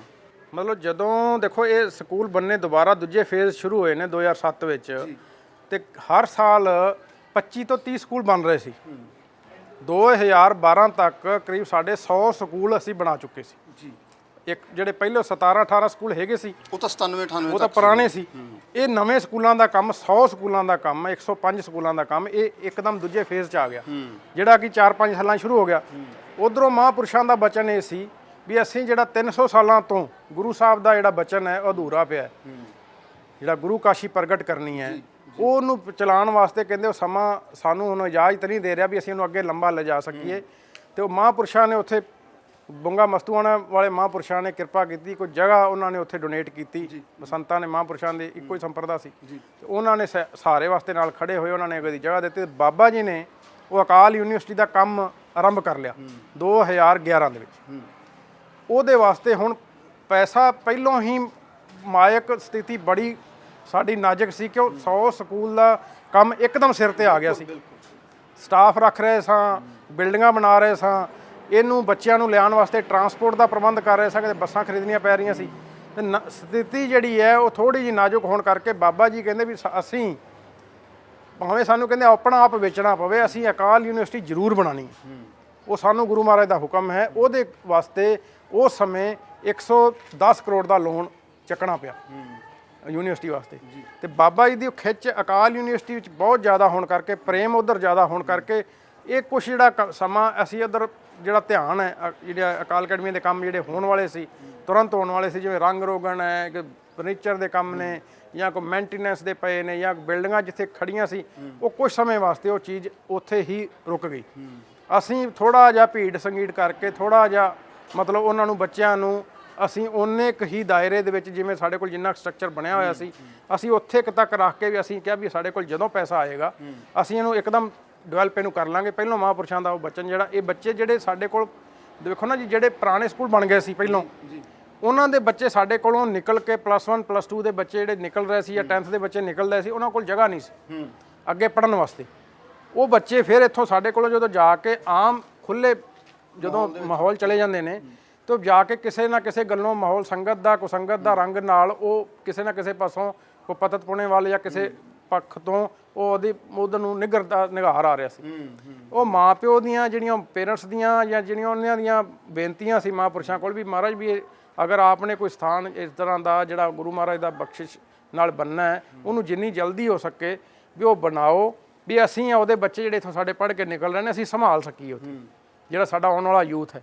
ਤੇ ਬਾਬਾ ਜੀ ਦੀ ਉਹ ਖਿੱਚ ਜ਼ਿਆਦਾ ਹੋਣ ਕਰਕੇ ਵੀ ਜਿਹੜੇ ਬੱਚੇ ਸਾਡੇ ਪੜ੍ਹ ਕੇ ਇਹ ਜਾ ਕੇ ਬਾਹਰ ਜਾ ਕੇ ਬਰਬਾਦ ਨਾ ਹੋਣ, ਇਹਨਾਂ ਦਾ ਜੀਵਨ ਬਰਬਾਦ ਨਾ ਹੋਵੇ, ਵੀ ਅਸੀਂ ਇਹਨਾਂ ਨੂੰ ਉੱਥੇ ਜਾ ਕੇ ਅਸੀਂ ਉਹਦੇ ਅਰੇਂਜਮੈਂਟ 'ਚ ਲੈ ਲਈਏ, ਉਹਦੇ ਪ੍ਰਬੰਧ ਉੱਥੇ ਪੁਖਤਾ ਕਰ ਲਈਏ ਵੀ ਸਾਡੇ ਮਾਹੌਲ ਅਸੀਂ ਇਹਨਾਂ ਨੂੰ ਚੰਗਾ ਦੇ ਸਕੀਏ। ਉਹ ਖਿੱਚ ਹੋਣ ਕਰਕੇ ਤੇ ਗੁਰੂ ਸਾਹਿਬ ਦੀ ਖਿੱਚ ਹੋਣ ਕਰਕੇ ਜਿਹੜੇ ਉਹਨਾਂ ਦੇ ਬਚਨਾਂ ਦੀ, ਇਸ ਲਈ ਸਾਡਾ ਲਗਭਗ ਸਾਰਾ ਧਿਆਨ ਉੱਥੇ ਲੱਗ ਗਿਆ ਸੀ ਅਕਾਲ ਯੂਨੀਵਰਸਿਟੀ ਦੇ। ਤੇ ਇਹ ਸਾਡਾ ਕੰਮ 5-7 ਸਾਲ ਇਹ ਥੋੜ੍ਹਾ ਜਿਹਾ ਰੁਕਿਆ ਰਿਹਾ ਤੇ ਕੋਈ ਮਾਇਕ ਸਥਿਤੀ ਚੰਗੀ ਨਾ ਹੋਣ ਕਰਕੇ ਫਿਰ ਉਧਰੋਂ ਲੋਨ ਉਤਾਰਨ ਕਰਕੇ ਇਹ ਸਾਨੂੰ ਹੁਣ ਅਸੀਂ ਹੁਣ ਦੁਬਾਰਾ ਤੋਂ ਫਿਰ ਹਮਲਾ ਮਾਰ ਰਹੇ ਹਾਂ ਕੋਈ ਸੰਗਤਾਂ ਦੇ ਸਹਿਯੋਗ ਨਾਲ। ਤੇ ਕੁਝ ਵੈਸੇ ਅਸੀਂ ਜਿਵੇਂ ਕੁਝ ਸਾਡਾ ਜਿੰਨਾ ਕੁ ਸਾਡਾ ਜਿਹੜਾ ਸਟਰਕਚਰ ਹੈ ਫੀਸ ਸਟਰਕਚਰ ਉਹ ਵੀ ਇੱਕ ਸਿੰਪਲ ਅਸੀਂ ਫੀਸਾਂ ਲੈ ਰਹੇ ਹਾਂ ਜਿਹਦੇ ਨਾਲ ਅਸੀਂ ਕਿ ਡੇਲੀ ਜਿਹੜੀਆਂ ਰੋਜ਼ ਨਾਮਚਾ ਜਿੰਨਾ ਸਾਡੇ ਕੋਲ ਸਟਾਫ ਹੈ ਉਹਨਾਂ ਦੀਆਂ ਤਨਖਾਹਾਂ ਦੇ ਪਾਈਏ ਜਾਂ ਸਾਡਾ ਕੁਝ ਲੋੜ ਦੀਆਂ ਰੋਜ਼ ਦੀਆਂ ਰੂਟੀਨ ਦੇ ਜਿਹੜੇ ਸਾਡੇ ਕੰਮ ਹੁੰਦੇ ਨੇ ਉਹ ਸਾਡੇ ਚੱਲ ਸਕਣ। ਕੋਈ ਫੀਸਾਂ ਦਾ ਸਾਡੇ ਕੋਲ ਜ਼ਿਆਦਾ ਐਡਾ ਵੱਡਾ ਕੋਈ ਉਹ ਨਹੀਂ ਹੈਗਾ ਵੀ ਸਾਡੇ ਕੋਲ ਕੋਈ ਬਜਟ ਬਹੁਤ ਵੱਡਾ ਹੈ ਵੀ ਅਸੀਂ ਉਹਦੇ ਨਾਲ ਇਹ ਬਿਲਡਿੰਗਾਂ ਵੀ ਬਣਾ ਲਈਏ ਤੇ ਅਸੀਂ ਸਕੂਲ ਵੀ ਚਲਾ ਲਈਏ ਤੇ ਤਨਖਾਹਾਂ ਵੀ ਦੇ ਲਈਏ। ਕਿਉਂ ਹੁਣ ਤੱਕ ਜਿਹੜਾ ਸਾਡਾ ਜਿੰਨਾ ਫੀਸ ਸਟਰਕਚਰ ਬਣਦਾ ਨਾ ਬਜਟ ਸਾਡੇ ਕੋਲ ਉਹਦੇ 'ਚ ਅਸੀਂ ਕਦੀ ਬਿਲਡਿੰਗ ਫੰਡ ਨਹੀਂ ਲਿਆ ਬੱਚਿਆਂ ਕੋਲ। ਅੱਛਾ, ਬਾਕੀ ਸਾਰੇ ਸਕੂਲ ਤਾਂ ਬਿਲਡਿੰਗ ਫੰਡ ਇਨਕਲੂਡ ਕਰਦੇ ਆ ਪਹਿਲਾਂ। ਅਸੀਂ ਸਿਰਫ ਡਿਵੈਲਪਮੈਂਟ ਫੰਡ ਵੀ ਨਹੀਂ ਲਿਆ ਕਦੀ, ਕੇਵਲ ਅਸੀਂ ਸਿਰਫ ਸਕੂਲ ਫੀਸ ਲੈ ਰਹੇ ਹਾਂ। ਜਿਹੜੀ ਸਿਰਫ ਜਿਹੜੀ ਲੋੜੀਂਦੀ ਬਾਬਾ ਜੀ ਨੇ ਕਿਹਾ ਸੀ ਵੀ ਜਿਹੜੇ ਇਹਨਾਂ ਕੋਲ ਸਕੂਲ ਫੀਸ ਦੇ ਸਕਦੇ ਨੇ ਅਸੀਂ ਉਹ ਹੀ ਲੈਣੀ ਹੈ, ਉਸ ਤੋਂ ਇਲਾਵਾ ਕੋਈ ਅਸੀਂ ਫੰਡ ਹੋਰ ਨਹੀਂ ਲੈ ਰਹੇ। ਅਸੀਂ ਜਿਹੜੀ ਐਡਮਿਸ਼ਨ ਫੀਸ ਹੈ ਉਹ ਵੀ ਬੱਚਾ ਇੱਕ ਵਾਰ ਜਦੋਂ ਇੱਥੇ ਦਾਖਲਾ ਲੈਂਦਾ ਤਾਂ ਸਿੰਪਲ ਜਿਹੜੀ ਐਡਮਿਸ਼ਨ ਫੀਸ ਹੁੰਦੀ ਹੈ ਜਿਹੜੀ ਕੋਈ 1000-1500 ਰੁਪਏ 1800 ਤੱਕ ਨਰਸਰੀ ਦੇ ਬੱਚੇ ਦੀ, ਉਹ ਇੱਕ ਵਾਰੀ ਵਨ ਟਾਈਮ ਲੈ ਲੈਂਦੇ ਆ। ਅੱਛਾ, ਜੇ ਅੱਗੇ ਬੱਚਾ ਅਪਗ੍ਰੇਡ ਸੈਕੰਡ ਥਰਡ, ਇਹ ਬੜੀ ਮੈਂ ਤੁਹਾਨੂੰ ਨਵੀਂ ਗੱਲ ਦੱਸਦਾ। ਹਾਲਾਂਕਿ ਐਜੂਕੇਸ਼ਨ ਪਾਲਿਸੀ ਦੇ ਵਿੱਚ ਕਈ ਸੁਧਾਰ ਕਰਨ ਦੀ ਕੋਸ਼ਿਸ਼ ਪੰਜਾਬ ਗਵਰਨਮੈਂਟ, ਨਵੀਂ ਪੰਜਾਬ ਗਵਰਨਮੈਂਟ ਕਰ ਰਹੀ ਹੈ। ਜਦੋਂ ਪ੍ਰੈਕਟੀਕਲ ਲਾਗੂ ਹੋਣਗੇ ਉਹ ਉਦੋਂ ਦੀ ਗੱਲਬਾਤ ਪਾਵਾਂਗੇ। ਮਾਪਿਆਂ ਨੇ ਅੱਜ ਤੋਂ ਜਦੋਂ 2.5 ਸਾਲ ਕੋਵਿਡ ਕਾਲ ਚੱਲਿਆ ਉਦੋਂ, ਉਸ ਤੋਂ ਪਹਿਲਾਂ ਵੀ ਤੇ ਹੁਣ ਵੀ ਮਾਪਿਆਂ ਨੇ ਬੜੀ ਆਵਾਜ਼ ਚੁੱਕੀ। ਇਹ ਆਵਾਜ਼ ਕਿ ਇੰਨੇ ਕਿਸਮ ਦੇ, ਪਹਿਲਾਂ ਤਾਂ ਉਹ ਜਿਹੜਾ ਲਿਸਟ ਆਉਂਦੀ ਹੈ ਉਹਦੇ ਉੱਤੇ ਇੰਨੇ ਕਿਸਮ ਦੇ ਫੰਡ ਲਿਖੇ ਹੁੰਦੇ ਆ, ਜਿੱਦਾਂ ਬਿਲਡਿੰਗ ਫੰਡ, ਡਿਵੈਲਪਮੈਂਟ ਫੰਡ ਤੇ ਫਲਾਣਾ ਤੇ ਫਲਾਣਾ ਤੇ ਫਲਾਣਾ, ਠੀਕ ਹੈ ਜੀ। ਉਹਦੇ ਨਾਲ ਮਾਪੇ ਮਤਲਬ ਪਰੇਸ਼ਾਨ ਹੁੰਦੇ ਆ ਆਰਥਿਕ ਤੌਰ ਦੇ ਉੱਤੇ। ਇੱਕ ਸਭ ਤੋਂ ਮਹੱਤਵਪੂਰਨ ਪਹਿਲੂ ਕਿ ਆਹ ਜਿਹੜੀ ਐਡਮਿਸ਼ਨ ਫੀਸ ਵਾਲਾ ਰੌਲਾ ਹੈ, ਇਹ ਬੜਾ ਟੈਕਨੀਕਲ ਰੌਲਾ ਹੈ। ਨਰਸਰੀ ਦੇ ਵਿੱਚ ਬੱਚਾ ਪਾਇਆ ਇੱਕ ਵਾਰੀ ਐਡਮਿਸ਼ਨ ਫੀਸ, ਅਗਲੇ ਸਾਲ ਬੱਚਾ ਫਸਟ ਦੇ ਵਿੱਚ ਹੋ ਰਿਹਾ ਐਡਮਿਸ਼ਨ ਫੀਸ, ਸੈਕੰਡ ਦੇ ਵਿੱਚ ਹੋ ਰਿਹਾ ਐਡਮਿਸ਼ਨ ਫੀਸ, ਥਰਡ ਫਿਫਥ, ਹਰ ਸਾਲ ਮਤਲਬ ਜਦੋਂ ਬੱਚਾ ਅਗਲੀ ਕਲਾਸ ਜਾਏਗਾ ਤਾਂ ਐਡਮਿਸ਼ਨ ਫੀਸ ਦਾ ਬੋਝ ਮਾਪਿਆਂ ਦੇ ਉੱਤੇ ਪੈਂਦਾ ਤੇ ਮਾਪੇ ਪੰਜਾਬ ਦੇ ਬਹੁਤ ਬੁਰੇ ਤਰੀਕੇ ਨਾਲ ਪ੍ਰਤਾੜਿਤ ਹੋ ਰਹੇ ਸੀ, ਪਰੇਸ਼ਾਨ ਹੋ ਰਹੇ ਸੀ। ਮੈਨੂੰ ਅੱਜ ਨਵੀਂ ਤੇ ਖੂਬਸੂਰਤ ਗੱਲ ਪਤਾ ਲੱਗੀ ਕਿ ਵਨ ਟਾਈਮ ਐਡਮਿਸ਼ਨ ਫੀਸ ਹੈ। ਜਿਹੜੇ ਵੀ ਉਹ ਚਾਰजेस ਨੇ, ਨਰਸਰੀ ਦੇ ਵਿੱਚ ਬੱਚਾ ਆ ਗਿਆ ਤੇ ਭਾਵੇਂ 10ਵੀਂ ਤੱਕ ਪੜ੍ਹੇ, ਉਹ ਵਨ ਟਾਈਮ ਹੀ ਲਈ ਜਾਣੀ ਹੈ। ਇਹ ਤਾਂ ਬੜਾ ਯੂਨੀਕ ਜਿਹਾ ਆਈਡੀਆ ਹੈ ਜੀ, ਬਿਲਕੁਲ ਅਲੱਗ ਜਿਹਾ। ਮਤਲਬ ਬਾਬਾ ਜੀ ਦਾ ਜੀ ਮਿਸ਼ਨ ਇਹ ਸੀ ਵੀ ਅਸੀਂ ਜਿਹੜਾ ਵੀ ਉਹਦੀ ਲੋ ਕੋਸਟ ਤੇ ਪੇਰੈਂਟਸ ਨੂੰ ਇੱਕ ਸਟੱਡੀ ਜਿਹੜੀ ਹੈ ਪ੍ਰੋਵਾਈਡ ਕਰਾਈਏ, ਵੀ ਜਿਹਦੇ ਨਾਲ ਮਤਲਬ ਸਖਾਲੇ ਤਰੀਕੇ ਨਾਲ ਜਿਹੜੇ ਜਿੰਨੇ ਸਾਡੇ ਸਕੂਲ ਨੇ ਸਾਰੇ ਰੂਰਲ ਏਰੀਆ 'ਚ, ਅਸੀਂ ਕੋਈ ਬਿਜ਼ਨਸ ਪੁਆਇੰਟ ਵਿਊ ਨਾਲ ਤਾਂ ਬਣਾਇਆ ਹੀ ਨਹੀਂ ਬਾਬਾ ਜੀ ਨੇ। ਉਹਨਾਂ ਦਾ ਇਹ ਸੀ ਵੀ ਜਿਹੜੇ ਜ਼ਿਮੀਂਦਾਰ ਤਬਕਾ ਵੇਖੋ ਪਿੰਡਾਂ 'ਚ ਰਹਿੰਦਾ ਤੇ ਬਾਬਾ ਜੀ ਨੂੰ ਇੱਕ ਦਰਦ, ਇੱਕ ਖੁਦ ਜ਼ਿਮੀਂਦਾਰ ਹੋਣ ਕਰਕੇ ਐਗਰੀਕਲਚਰ ਦੇ ਵਿੱਚ ਸਰਵਿਸ ਕਰਕੇ ਉਹਨਾਂ ਦੀ ਸਾਰੀ ਜਿਹੜਾ ਬੈਕਗ੍ਰਾਉਂਡ ਸੀ ਨਾ ਐਗਰੀਕਲਚਰ ਨਾਲ ਸੰਬੰਧਿਤ ਸੀ ਤੇ ਜ਼ਿਮੀਂਦਾਰਾਂ ਦੀ ਸੇਵਾ ਵਾਸਤੇ ਰਿਹਾ ਸਾਰੀ ਜ਼ਿੰਦਗੀ। ਉਹਨਾਂ ਨੂੰ ਜਿਹੜੇ ਜ਼ਿਮੀਂਦਾਰਾਂ ਦੇ ਹਾਲਾਤ ਸੀ ਉਹਨਾਂ ਨਾਲ ਬੜੀ ਨੇੜੇ ਤੋਂ ਜਾਣੂ ਸੀ। ਉਹਨਾਂ ਦੇ ਮਨ 'ਚ ਇੱਕ ਬੜਾ ਜ਼ਿਮੀਂਦਾਰਾਂ ਪ੍ਰਤੀ ਇੱਕ ਬਹੁਤ ਵੱਡਾ ਦਰਦ ਸੀ ਵੀ ਇਹ ਬੱਚੇ ਨਹੀਂ ਪੜ੍ਹਾ ਸਕਦੇ। ਜ਼ਿਮੀਂਦਾਰ ਜਿਹੜਾ ਉਹਦੇ ਖੇਤ 'ਚ ਕੰਮ ਕਰਦਾ ਸਾਰਾ ਦਿਨ ਤੇ ਉਹਦਾ 10 ਦਾ ਅਨਾਜ ਪੈਦਾ ਕਰਕੇ ਤੇ ਸਾਰੇ ਜਗਤ ਨੂੰ ਰੋਟੀ ਖਵਾਉਂਦਾ ਤੇ ਬੱਚੇ ਨਹੀਂ ਪੜ੍ਹਾਉਣ ਕਰਕੇ ਇਹਨਾਂ ਦੇ ਬੱਚੇ ਵਿਗੜ ਜਾਂਦੇ ਨੇ, ਬੱਚੇ ਬਰਬਾਦ ਹੋ ਜਾਂਦੇ ਨੇ। ਉਹਨਾਂ ਦੇ ਉਹ ਮਨ ਦੇ ਵਿੱਚ ਇੱਕ ਦਰਦ ਸੀ ਵੀ ਅਸੀਂ ਇੱਕ ਐਜੂਕੇਸ਼ਨ ਇਸ ਤਰ੍ਹਾਂ ਦੀ ਜਗ੍ਹਾ ਤੇ ਲੈ ਜਾਈਏ, ਸੁਖਾਲੀ ਤਰ੍ਹਾਂ ਦੇ ਉਹਨਾਂ ਨੂੰ, ਬੱਚਿਆਂ ਨੂੰ ਅਸੀਂ ਉਹ ਉਹਦਾ ਖੇਤੀ ਕਰ ਰਹੇ ਨੇ, ਜਗਤ ਨੂੰ ਅਨਾਜ ਖਵਾ ਰਹੇ ਨੇ, ਅਸੀਂ ਉਹਨਾਂ ਦੇ ਬੱਚੇ ਪੜ੍ਹਾ ਦਈਏ ਤੇ ਇੰਨੀ ਕੋਸਟ ਤੇ ਪੜ੍ਹਾਈਏ ਵੀ ਉਹ ਸਾਡੇ ਕੋਲ ਸੌਖੇ ਤਰੀਕੇ ਨਾਲ ਆ ਕੇ ਬੱਚੇ ਪੜ੍ਹਾ ਲੈਣ। ਤੇ ਉਹ ਹੋਇਆ ਵੀ, ਸੱਚ ਵੀ ਹੋਇਆ। ਜ਼ਿਮੀਂਦਾਰਾਂ ਛੋਟੇ ਬੱਚਿਆਂ ਦੇ ਬੱਚੇ ਜਿਹੜੇ ਪੜ੍ਹ ਕੇ ਅੱਜ ਇੱਥੋਂ ਅਕਾਲ ਅਕੈਡਮੀ ਰਤੀਆ ਕਰੀਬ 40 ਕਿਲੋਮੀਟਰ ਦੇ ਨੇੜੇ ਹੀ ਹੈ, ਨਾਸਾ 'ਚ ਇੱਕ ਬੱਚਾ ਗਿਆ ਉਹਦੇ ਵਾਸਤੇ, ਰਿਸਰਚ ਵਾਸਤੇ। ਇੱਕ ਛੋਟੇ ਜਿਹੇ ਜ਼ਿਮੀਂਦਾਰ ਪਰਿਵਾਰ ਦਾ ਬੱਚਾ ਉੱਥੋਂ ਪੜ੍ਹਾਈ ਕਰਕੇ 10+2 ਦੀ ਨਰਸਰੀ 'ਚ ਆਇਆ ਸੀ ਤੇ ਅੱਗੇ ਜਾ ਕੇ ਅਮਰੀਕਾ 'ਚ ਨਾਸਾ 'ਚ ਬੈਠਾ, ਮੋਂਟੇਕ ਸਿੰਘ ਨਾਮ ਬੱਚੇ ਦਾ। ਇਸ ਤਰ੍ਹਾਂ ਦੇ ਬਹੁਤ ਜ਼ਿਆਦਾ ਬੱਚੇ ਤੁਸੀਂ ਨੈਟ ਦੇ ਉੱਤੇ ਸਰਚ ਵੀ ਕਰ ਸਕਦੇ ਹੋ ਜੀ। ਮੋਂਟੇਕ ਸਿੰਘ ਭਾਈ ਸਾਹਿਬ ਨੇ ਨਾਮ ਦੱਸਤਾ। ਰਤੀਆ ਹਰਿਆਣੇ ਦੇ ਵਿੱਚ ਪੈਂਦਾ, ਜ਼ਿਲ੍ਹਾ ਫਤਿਆਬਾਦ ਪੈਂਦਾ, ਪੰਜਾਬ ਦਾ ਬਿਲਕੁਲ ਸਰਹੱਦ ਵਾਲਾ ਇਲਾਕਾ ਹੈ। ਤੇ ਮੋਂਟੇਕ ਸਿੰਘ ਜਿਹੜਾ ਅਕਾਲ ਅਕੈਡਮੀ ਬੜੂ ਸਾਹਿਬ ਦਾ ਵਿਦਿਆਰਥੀ, +2 ਕਰਨ ਤੋਂ ਬਾਅਦ ਅੱਜ ਨਾਸਾ ਦੇ ਵਿੱਚ ਆਪਣੀ ਰਿਸਰਚ ਕਰ ਰਿਹਾ, ਉੱਥੇ ਆਪਣੀਆਂ ਸੇਵਾਵਾਂ ਨਿਭਾਏਗਾ ਆਉਣ ਵਾਲੇ ਸਮੇਂ ਦੇ ਵਿੱਚ।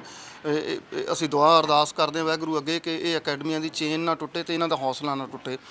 ਭਾਈ ਸਾਹਿਬ, ਤੁਸੀਂ ਵੀ ਅਮਰੀਕਾ ਤੋਂ ਖਾਸ ਤੌਰ ਦੇ ਉੱਤੇ ਸਾਰੇ ਵਿਜ਼ਿਟ ਕਰਨ ਦੇ ਲਈ ਆਏ ਹੋ, ਕਿਰਪਾ ਥੋੜ੍ਹਾ ਅੱਗੇ ਆ ਜਾਓ। ਹਾਲਾਂਕਿ ਮੈਨੂੰ ਪਤਾ ਕਿ ਕੰਸਟਰਕਸ਼ਨ ਵਰਕ ਕਰਕੇ ਤੁਸੀਂ ਵੀ ਥੋੜ੍ਹੇ ਦਿਨ ਪਹਿਲਾਂ ਮੇਰੇ ਖਿਆਲ 'ਚ ਉੱਥੇ ਤੁਹਾਡੇ ਵੀ ਮੀਟਿੰਗਸ ਹੋਈਆਂ ਸੀ ਇਹ ਫੰਡ ਰੇਜ਼ਿੰਗ ਨੂੰ ਲੈ ਕੇ। ਤੇ ਖਾਲਸਾ ਆਏ ਖਤੇ 2-3 ਮਹੀਨੇ ਪਹਿਲਾਂ ਭੈਣ ਮੁਕਤਾ ਜੀ ਗਏ, ਮੀਡੀਆ ਵੀ ਗਿਆ ਤੇ ਇਹਨਾਂ ਨੇ ਸਾਡੇ ਕੋਲ ਡੋਨੇਸ਼ਨ ਮੰਗੀ ਕਿ ਇਹ ਕਮਰੇ ਬਣਨੇ ਨੇ ਤੇ ਅਸੀਂ ਕਿਹਾ ਵੀ ਇੱਕ ਕਮਰੇ ਦੀ ਅਸੀਂ ਦੋਨਾਂ ਭਰਾਵਾਂ ਨੇ ਦਿੱਤੀ ਡੋਨੇਸ਼ਨ ਤੇ ਅਸੀਂ ਕਿਹਾ ਵੀ ਬਾਕੀ ਅਸੀਂ ਕਰਾਂਗੇ, ਪਰ ਅਸੀਂ ਤਸੱਲੀ ਕਰ ਲਈਏ ਵੀ ਕੀ ਇਹ ਕੰਮ ਚੱਲ ਰਿਹਾ ਹੈ ਕਿ ਉਹੀ ਕੰਮ ਵਿੱਚ ਕਰੀ ਜਾਂਦੇ ਨੇ। ਹਾਂ, ਜਿਵੇਂ ਬਾਕੀਆਂ ਦਾ ਚੱਲ ਰਿਹਾ ਕਿ ਬੋਰੀ ਲੈ ਕੇ ਆਉਂਦੇ ਆ ਤੇ ਸਲਾਹ ਕੀਤੀ ਵੀ ਇਕੱਠੇ ਜਾਣਾ।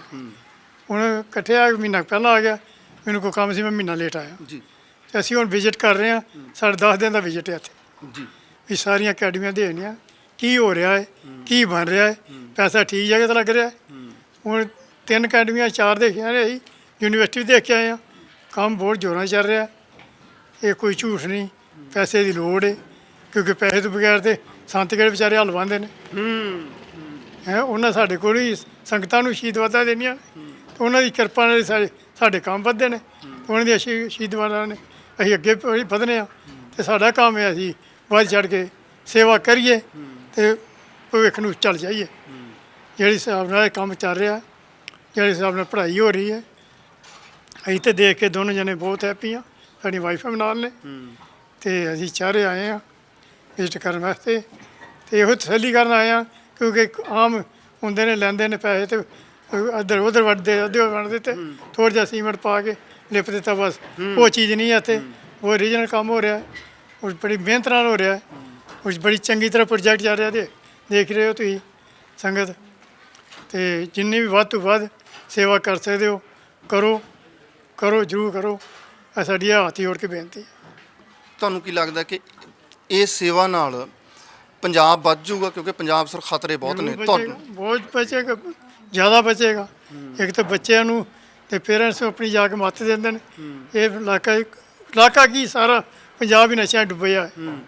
ਤੇ ਜਿੱਧਰ ਜਿੱਧਰ ਹੈ ਹੁਣ ਬੱਚੇ ਪੜ੍ਹਦੇ ਨੇ ਪਏ, ਆਪਣੇ ਪੇਰੈਂਟਸ ਨੂੰ ਜਾ ਕੇ ਡੱਕਦੇ ਨੇ ਤੇ ਪੇਰੈਂਟਸ ਆ ਕੇ ਅੰਮ੍ਰਿਤ ਛਕ ਕੇ ਗਾਤਰੇ ਪਾ ਕੇ ਕਹਿੰਦੇ ਨੇ ਆ ਜਾਓ ਜੀ ਅਸੀਂ ਵੀ ਅੰਮ੍ਰਿਤਧਾਰੀ ਹੋ ਗਏ, ਗੁਰੂ ਵਾਲੇ ਹੋ ਗਏ। ਗੁਰੂ ਵਾਲੇ ਹੋ ਗਏ ਆ। ਸਾਨੂੰ ਬੱਚਿਆਂ ਨੇ ਗੁਰੂ ਵਾਲੇ ਬਣਾਏ ਨੇ, ਅਸੀਂ ਆਪਣੇ ਮਾਂ ਪਿਓ ਦੇ ਸਿਰ ਤੇ ਬੇਗੁਰੇ ਹੋ ਗਏ ਸੀ, ਪਰ ਸਾਨੂੰ ਬੱਚਿਆਂ ਨੇ ਆ ਕੇ ਗੁਰੂ ਵਾਲੇ ਬਣਾ ਦਿੱਤੇ ਨੇ।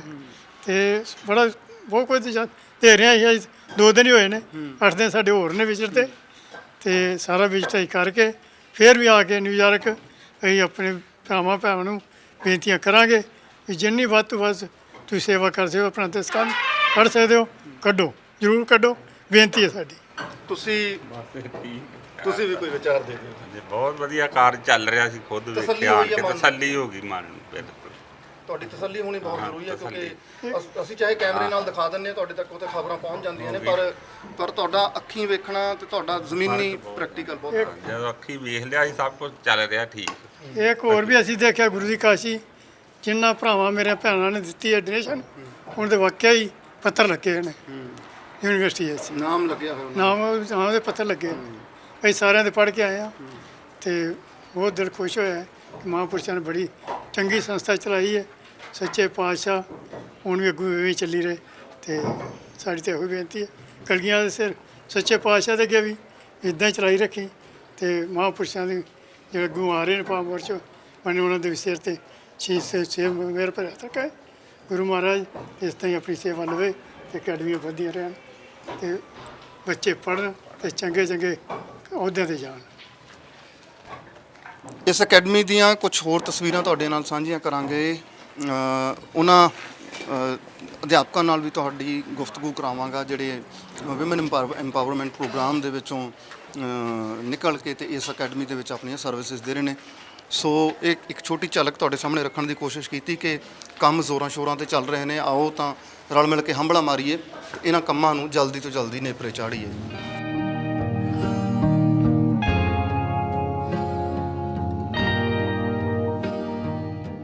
ਤਿੰਨ ਕਮਰਿਆਂ ਦੀ ਸੇਵਾ ਤਾਂ ਥੱਲੇ ਚੱਲ ਰਹੀ ਹੈ, ਜਿਹੜਾ ਕੰਮ ਚੱਲ ਰਿਹਾ ਕੰਸਟਰਕਸ਼ਨ। 3 ਕਮਰਿਆਂ ਦਾ ਕੰਮ ਉੱਪਰ ਚੱਲ ਰਿਹਾ ਇਸ ਸਮੇਂ। 1 2 3 4 5 ਨਹੀਂ, ਇਹ ਮਤਲਬ ਦੋ ਸਪੈਨ ਦਾ ਇੱਕ ਕਮਰਾ ਹੁੰਦਾ ਜੀ। ਇਹ ਵੱਡੇ ਕਮਰੇ ਹੈ ਹਾਂਜੀ, ਵੱਡਾ ਕਮਰਾ, ਕਿਉਂਕਿ ਕਲਾਸਰੂਮਾਂ ਲਈ ਵੱਡੇ ਕਮਰੇ ਚਾਹੀਦੇ ਹੁੰਦੇ ਆ। ਇਹ 2 ਸਪੈਨ ਦਾ ਇੱਕ ਕਮਰਾ ਬਣਦਾ। ਇੱਕ ਸਪੈਨ 2 ਸਪੈਨ ਬਣ ਜਾਂਦੇ ਨੇ। ਮਤਲਬ ਤੁਹਾਨੂੰ ਮੋਟੇ ਰੂਮ 'ਚ ਸਮਝਾਵਾਂ ਕਿ ਉਸ ਕੰਧ ਤੋਂ ਲੈ ਕੇ ਇਹ ਵੱਡਾ ਕਮਰਾ ਹੈ। ਇੱਥੋਂ ਤੱਕ ਇੱਕ ਕਮਰਾ ਆ ਗਿਆ।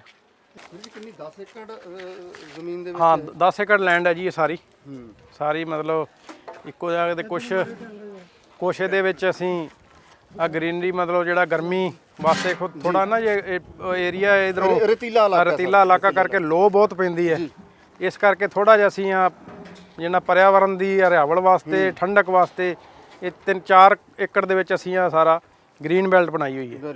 ਬੱਚੇ ਖੇਡਦੇ ਨੇ ਉਸ ਸਾਈਡ ਨੂੰ, ਲਾਉਣ ਹੈ ਜਾਂ ਗਰਾਊਂਡ ਹੈ, ਉਹ ਬੱਚੇ ਥੋੜਾ ਜਿਹਾ ਫਿਰ ਉਧਰੋਂ ਕਿਤੇ ਧੁੱਪ ਹੈ ਤੇ ਛਾਵੇਂ ਜੋ ਖੜੇ ਹੋ ਜਾਂਦੇ ਨੇ ਕਿ ਕੋਈ ਹਵਾ ਦਾ ਬੁੱਲਾ ਆਉਂਦਾ ਤੇ ਠੰਡਾ ਆਉਂਦਾ। ਮੈਂ ਦਰਸ਼ਕਾਂ ਲਈ ਇਹ ਵੀ ਦੱਸਦਾ ਕਿ ਜਿੱਥੇ ਹੁਣ ਕੈਮਰਾ ਜਾਏਗਾ ਇਹ ਗਰਾਊਂਡ ਹੈ, ਇਹ ਅੰਡਰ ਡਿਵੈਲਪਮੈਂਟ ਗਰਾਊਂਡ ਹੈ।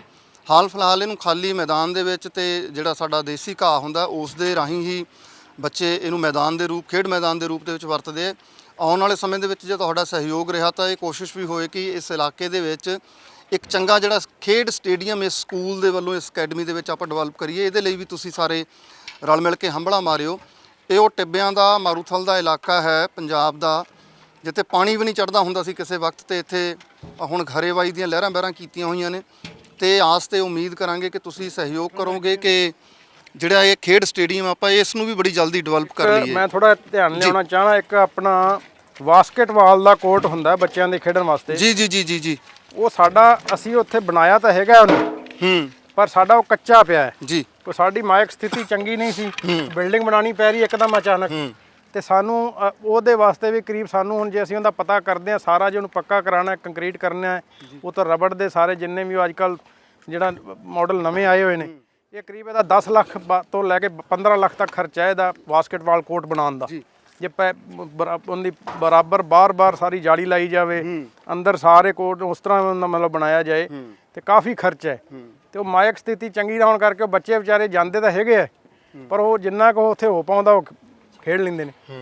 ਪਰ ਉਹ ਚਲੋ ਇਹਨੂੰ ਐਸੇ ਸਾਡੇ ਅਗਲੇ ਪ੍ਰੋਜੈਕਟ 'ਚ ਰੱਖਿਆ ਹੋਇਆ ਕਿ ਹੁਣ ਰਿਕੁਆਇਰਮੈਂਟ ਵੀ ਹੈ, ਬੱਚੇ ਵੱਡੇ ਹੋ ਗਏ ਜੀ ਤੇ ਹੁਣ ਖੇਡਣਗੇ ਵੀ। ਔਰ ਅਸੀਂ ਅੱਗੇ ਛੋਟੇ ਸੀ, ਖੇਡ ਨਹੀਂ ਪਾ ਰਹੇ ਸੀ।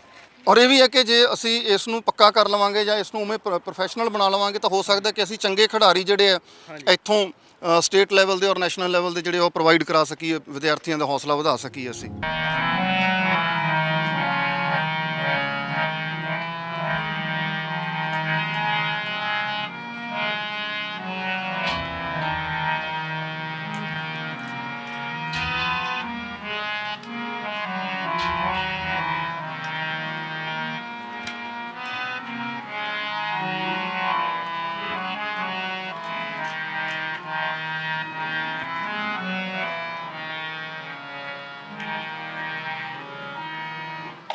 ਇੱਕ ਹੋਰ ਅਧਿਆਪਕ ਨੇ ਸਾਡੇ ਨਾਲ, ਜਿਹੜੇ ਸੰਗੀਤ ਅਧਿਆਪਕ ਨੇ ਉੜਤ ਸੈਦੇਵਾਲਾ ਦੀ ਅਕੈਡਮੀ ਦੇ ਵਿੱਚ, ਸੰਦੀਪ ਕੌਰ ਨੇ।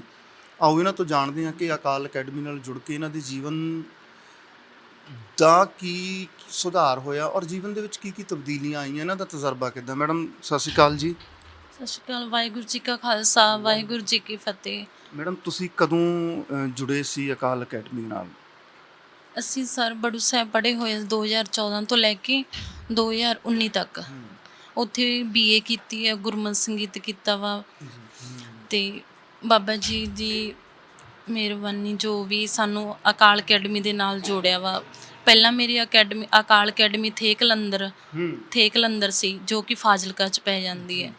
ਸੈਕਿੰਡ ਅਕੈਡਮੀ ਅਕਾਲ ਅਕੈਡਮੀ ਉੜਤ ਸੈਦੇਵਾਲਾ। ਪਹਿਲਾਂ ਅਕੈਡਮੀ ਉੱਥੇ ਥੇ ਕਲੰਦਰ ਸੀ, ਦੁਬਾਰਾ 'ਚ ਇੱਥੇ ਆ ਗਏ। ਲੋਕਡਾਊਨ 'ਚ ਘਰ ਸੀਗੇ, ਅਤੇ ਬਾਬਾ ਜੀ ਨੇ ਬਹੁਤ ਵਧੀਆ, ਕਿਉਂਕਿ ਮੇਰੇ ਘਰ ਦੀ ਬਹੁਤ ਜ਼ਿਆਦਾ ਗਰੀਬੀ ਸੀਗੀ। ਮੇਰੇ ਪਾਪਾ ਨਸ਼ੇ ਕਰਦੇ ਸੀ। ਜਦੋਂ ਦੀ ਮੈਂ ਬੜੂ ਸਾਹਿਬ ਗਈ ਹੋਈ ਹਾਂ, ਉਦੋਂ ਦੇ ਪਾਪਾ ਨੇ ਨਸ਼ੇ ਛੱਡ ਚੁੱਕੇ ਆ। ਹਾਂਜੀ, ਬਾਬਾ ਉੱਥੇ ਜਾ ਕੇ ਅਸੀਂ, ਜਿਵੇਂ ਕਿ ਮੈਂ ਸਾਰਾ ਦਿਨ ਸੁਖਮਨੀ ਸਾਹਿਬ ਰੌਲਾਂ ਵਗੈਰਾ ਲਾਉਂਦੀ ਹੁੰਦੀ ਸੀ, ਘਰ ਵਿੱਚ ਬਹੁਤ ਜ਼ਿਆਦਾ ਬਰਕਤ ਪਈ। ਪਹਿਲਾਂ ਵੀ ਇੱਦਾਂ ਦਾ ਕੁਛ ਵੀ, ਪਾਪਾ ਘਰੋਂ ਬਾਹਰ ਚੱਲ ਜਾਂਦੇ ਸੀ, ਜਿਉਂਦੇ ਬੜੂ ਸਾਹਿਬ ਆਏ ਵੀ ਆ। ਘਰੇ ਪਾਪਾ ਕੰਮ ਵੀ ਕਰਦੇ ਆ, ਅਤੇ ਹੁਣ ਬਹੁਤ ਜ਼ਿਆਦਾ ਵਧੀਆ ਹੋਇਆ ਵਾ, ਅਤੇ ਬਾਬਾ ਜੀ ਦੀ ਮਿਹਰਬਾਨੀ ਆ ਸਭ ਦੀ। ਇਹ ਹੈ ਜੀ ਪ੍ਰਤੱਖ ਨੂੰ ਪ੍ਰਮਾਣ ਕਿ ਦੇਖੋ ਮੈਡਮ ਹੁਣ ਤੁਸੀਂ ਇੱਥੇ ਜੌਬ ਵੀ ਕਰ ਰਹੇ ਹੋ, ਇਹਦੇ ਨਾਲ ਫਿਰ ਘਰ ਦੇ ਹਾਲਾਤ ਵੀ ਸੁਧਰੇ ਹੋਣਗੇ, ਤੁਹਾਡੇ ਕੋਲ ਸੇਵਿੰਗ ਹੋਣੀ ਵੀ ਸ਼ੁਰੂ ਹੋਈ ਹੋਊਗੀ ਥੋੜ੍ਹੀ ਬਹੁਤ।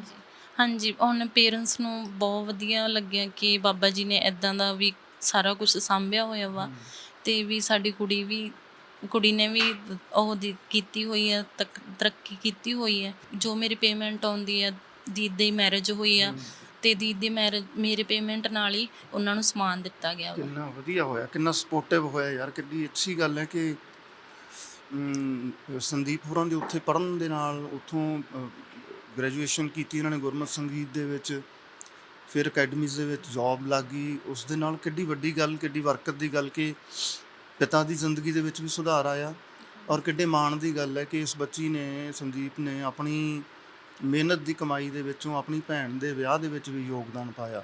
ਮਤਲਬ ਸਾਡੀਆਂ ਕੁੜੀਆਂ ਨੂੰ ਐਮਪਾਵਰ ਕਰਨ ਦਾ ਇਸ ਤੋਂ ਵਧੀਆ ਉਪਰਾਲਾ ਨਹੀਂ ਹੋ ਸਕਦਾ। ਕੁਝ ਹੋਰ ਅਧਿਆਪਕ ਨੇ ਤੁਹਾਡੇ, ਉਹਨਾਂ ਨਾਲ ਵੀ ਗੱਲਬਾਤ ਕਰਾਵਾਂਗੇ ਕਿ ਉਹਨਾਂ ਦੀ ਜ਼ਿੰਦਗੀ ਦੇ ਵਿੱਚ ਅਕਾਲ ਅਕੈਡਮੀ ਦੇ ਨਾਲ ਜੁੜਨ ਤੋਂ ਬਾਅਦ ਕੀ ਕੀ ਤਬਦੀਲੀਆਂ, ਕੀ ਕੀ ਸੁਧਾਰ, ਕੀ ਕੀ ਚੇਂਜਸ ਆਏ।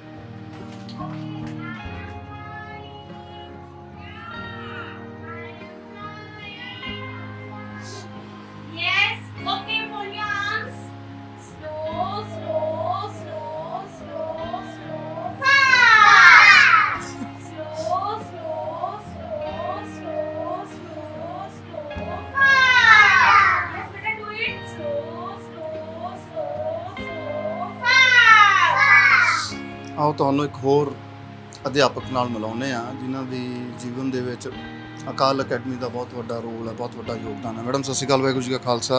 ਵਾਹਿਗੁਰੂ ਜੀ ਕਾ ਖਾਲਸਾ ਵਾਹਿਗੁਰੂ ਜੀ ਕੀ ਫਤਿਹ। I am Gurpreet Kaur from Mandir. After my 10th, I went to Badu Sahib. I have done my plus 2 and ETT from Badu Sahib. I am very thankful to Baba Ji. He give us an opportunity to learn so many things day by day and earn money and sport. Especially I support my family by teaching the students. I love to teach the small kids. Thank you.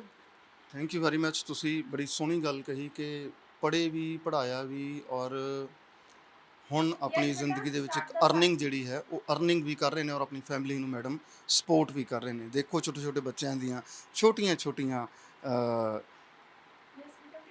Activities. Very good. Start the Sakhi. ਜੀ ਕਾ ਖਾਲਸਾ ਵਾਹਿਗੁਰੂ ਜੀ ਕੀ ਫਤਿਹ। ਮੈਂ Guru Nanak Dev ji at the age of 7th years old, he took the cattle to the jungle for grazing. On a hot day, he laid under a tree and slept. The hot rays of the sun began to fall on his face. A snake came and spread its hood over Guruji's face.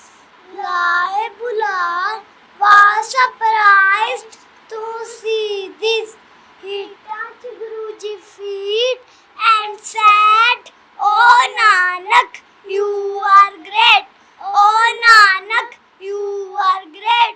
Waheguru ji ਕਾ ਖਾਲਸਾ ਵਾਹਿਗੁਰੂ ਜੀ ਕੀ ਫਤਿਹ। I am running, I am drinking, I am drinking, I am eating, I am eating, I am sleeping, I am sleeping. Today, first of all, we are going to recite a rhyme. Okay? Do you like to recite a rhyme? Yes. Okay, everyone, stand up now. Stand up from your chair. Very nice. Okay, you can stand there only. I'm going to start the music.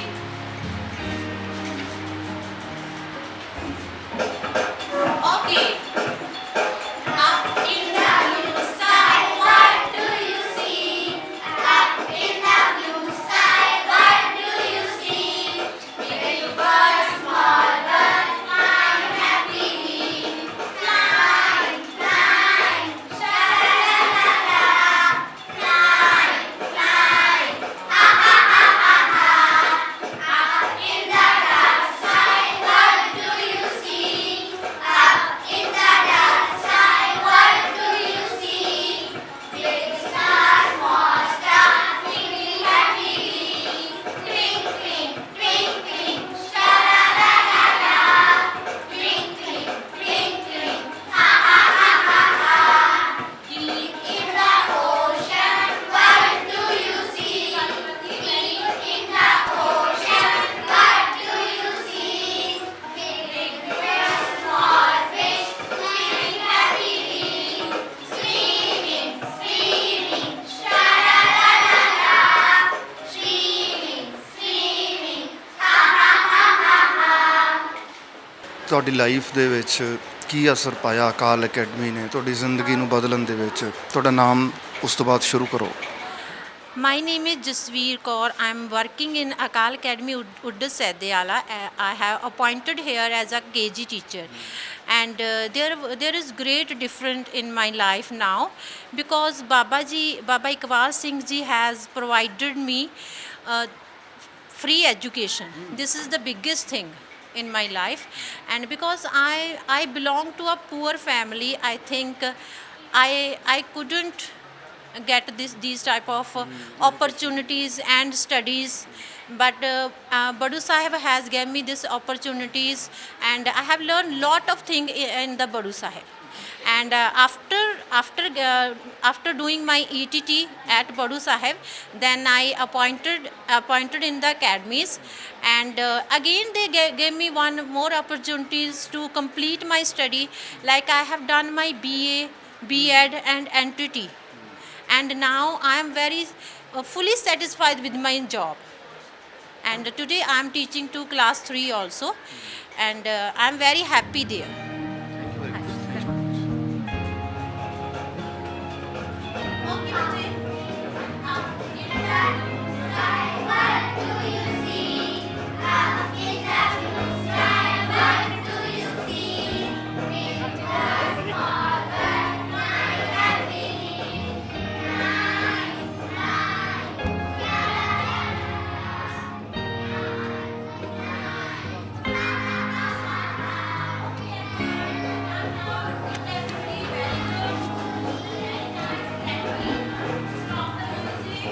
In 1976, by a living yoga master, Bikram Chaudhary.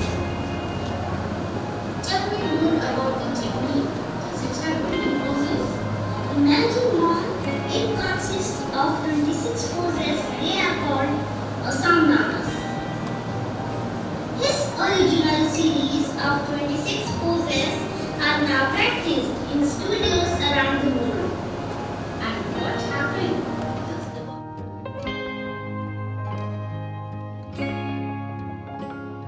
ਤੁਸੀਂ ਭਲੀ ਭਾਂਤ ਵੇਖਿਆ ਕਿ ਅਕਾਲ academy ਉੜਤ ਸੈਦੇਵਾਲਾ ਦੀ ਆਪਾਂ visit ਕੀਤੀ।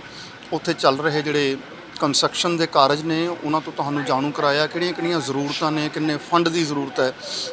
ਇਸੇ ਕਰਕੇ ਸਰਦਾਰ ਮਸਤਾਨ ਸਿੰਘ ਜੀ ਤੇ ਹਰਭਜਨ ਸਿੰਘ ਜੀ ਨੇ ਜਦੋਂ ਅਮਰੀਕਾ ਉਹਨਾਂ ਦੇ ਘਰ ਦੇ ਵਿੱਚ ਮੀਟਿੰਗ ਹੋਈ ਸੀ, ਉਹਨਾਂ ਨੇ ਉਚੇਚੇ ਤੌਰ ਦੇ ਉੱਤੇ ਕਿਹਾ ਸੀਗਾ ਕਿ ਅਸੀਂ ਆਪ ਜਾ ਕੇ ਦੇਖਾਂਗੇ, ਫਿਰ ਅਸੀਂ ਯਕੀਨ ਕਰਾਂਗੇ ਕਿ ਕੀ ਉਹ ਕਾਰਜ ਚੱਲ ਵੀ ਰਹੇ ਨੇ ਕਿ ਨਹੀਂ ਚੱਲ ਰਹੇ। ਉਹ ਸੰਤੁਸ਼ਟ ਹੋਏ ਕਿ ਕਾਰਜ ਵੀ ਚੱਲ ਰਹੇ ਨੇ ਔਰ ਬਹੁਤ ਬਖੂਬੀ ਔਰ ਬਹੁਤ ਪੁਖਤਗੀ ਔਰ ਵਧੀਆ ਤਰੀਕੇ ਨਾਲ ਕਾਰਜ ਚੱਲ ਰਹੇ ਆ। ਇਸ ਤੋਂ ਇਲਾਵਾ ਬਾਬਾ ਜੀ ਦੀ ਘਾਲਣਾ ਤੋਂ ਲੈ ਕੇ ਇਸ ਅਕੈਡਮੀ ਜਾਂ ਇਸ ਇਲਾਕੇ ਦੀਆਂ ਜਿਹੜੀਆਂ ਅਕੈਡਮੀਜ਼ ਨੇ, ਜਿਹੜੀਆਂ ਇਸ ਇਲਾਕੇ ਦੇ ਨੇੜੇ ਤੇੜੇ 4-5 ਅਕੈਡਮੀਜ਼ ਨੇ, ਕਿਉਂਕਿ ਗੁਰੂ ਕੀ ਕਾਸ਼ੀ ਬਹੁਤ ਹੀ ਦੂਰ ਨਹੀਂ, ਉੱਥੇ ਤੋਂ ਲੈ ਕੇ ਇੱਥੋਂ ਤੱਕ ਦੀਆਂ ਸਾਰੀਆਂ ਜਿਹੜੀਆਂ ਅਕੈਡਮੀਜ਼ ਨੇ ਉਹ ਕਿਵੇਂ ਸਾਰੇ ਲੋਕਾਂ ਨੂੰ, ਸਾਰੇ ਇਲਾਕੇ ਨੂੰ ਕਵਰ ਕਰ ਰਹੀਆਂ ਨੇ।